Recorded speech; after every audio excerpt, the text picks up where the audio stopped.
Hai, jumpa lagi di channel YouTube-nya Kortugi Broadcaster of Daily Awareness bersama saya Dr. Gigi Rifki Alaris. Nah, ada kasus heboh apa nih yang akan kita bahas hari ini? Nah, jadi ada cerita nih, si mbak-mbak ini melakukan perawatan gigi dengan dasar ilmu akuntansi.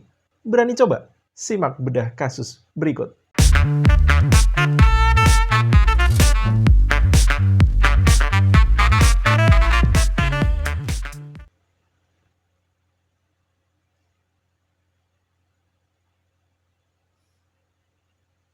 Buat yang punya keluhan gigi, bisa langsung ke sini, katanya. Tempatnya nyaman, bersih, dan tentunya DRG-nya baik dan ramah. DRG-nya ramah. Gelar DRG di sini rupanya gelar kehormatan yang diberikan oleh pelanggannya. Jadi, jika ditulis lengkap berserta gelar resminya akan menjadi Dr. Gigi Wulandari AMD SIAK. Seorang dokter gigi lulusan D3 Sistem Informasi Akuntansi.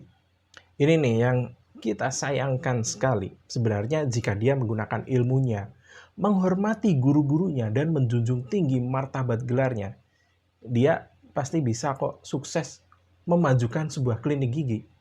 Yaitu dari aspek data administrasi keuangannya.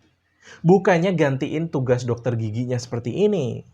Lah terus, buat apa kemarin kuliah jika ujuk-ujuk gelar yang didapatkan ditanggalkan sedemikian rupa, kemudian malah bergabung dalam Serikat Tukang Gigi Indonesia.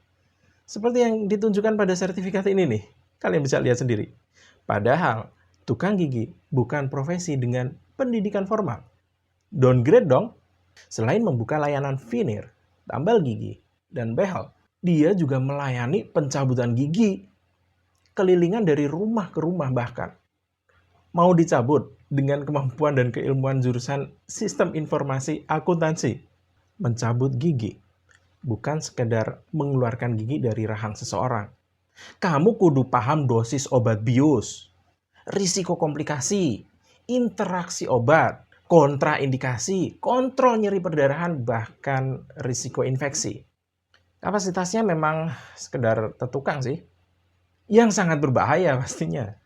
Dengan kotak make up-nya ini nih, yang isinya ternyata peralatan cabut dan peralatan-perawatan gigi lainnya, dia siap menyebarkan risiko penderitaan pada orang-orang. Mbok ya mikir, minimal khawatir gitu loh buat pelanggannya. Jadi disuntik oleh orang yang tidak pernah belajar ilmu anatomi tentang bagaimana memasukkan jarum yang pas tanpa membahayakan bagian vital seseorang. Pikirin juga, dibius oleh orang yang tidak pernah belajar soal dosis, interaksi, dan risiko obat. Khawatir juga lah. Ketika dibuat berdarah oleh orang yang tidak pernah belajar bagaimana mengontrol perdarahan dan risiko penyebaran infeksinya. Dan berpikir kritislah. Ketika kamu dilukai oleh orang yang tidak paham risiko dari perlukaan tersebut. Bahwa perlukaan tersebut bisa membahayakan jiwa orang yang memiliki penyakit penyerta. Cabut gigi ala tukang salon tidak bisa dipertanggungjawabkan kemana-mana.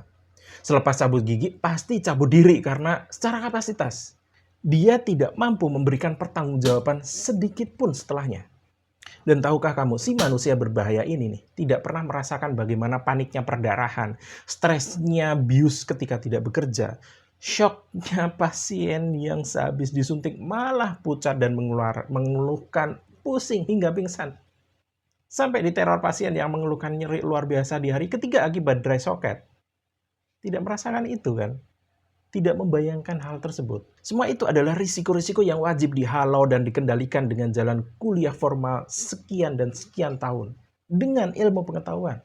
Jika hanya dibilang, oh saya sudah berpengalaman kok mencabut banyak orang.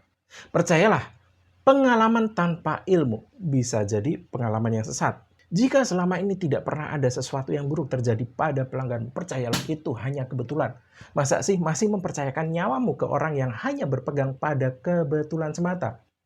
Buat yang sudah memakai jasa si manusia berbahaya ini, ya kebetulan saja kamu sekarang masih hidup kan?